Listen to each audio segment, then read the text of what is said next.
Welcome to edit your soul.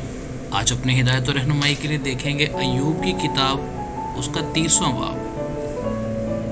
क्योंकि खुदा ने मेरा चिल्ला ढीला कर दिया और मुझ पर आफत भेजी, इसलिए वो मेरे सामने बेलगाम हो गए हैं। मेरे दाहिने हाथ पर लोगों का हजूम उठता है।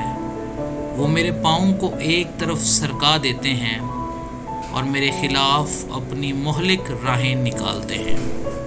ऐसे लोग भी हैं जिनका कोई मददगार नहीं, मेरे रास्ता को बिगाड़ते और मेरी मुसीबत को बढ़ाते हैं। वो गोया बड़े रखना में होकर आते हैं और तबाही में मुझ पर टूट पड़ते हैं।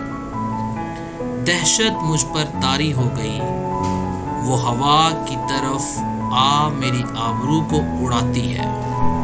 मेरी आफियत बादल की तरह जाती रही। अब तो मेरी जान मेरे अंदर गुजार हो गई। दुख के दिनों ने मुझे जकड़ लिया है। रात के वक्त मेरी हड्डियां मेरे अंदर छिद जाती हैं और वो दर्द जो मुझे खाए जाते हैं दम नहीं लेते।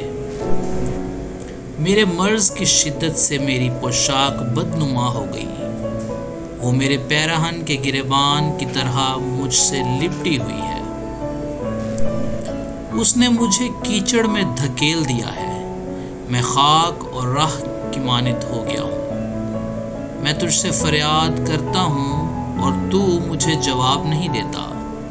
मैं खड़ा होता हूँ और तू मुझे घूरने लगता है। खुदावंद के जिंदा पाक कलाम के पढ़े और सुने जाने पर उसकी खास बरकत और रहमत हो। आमीन।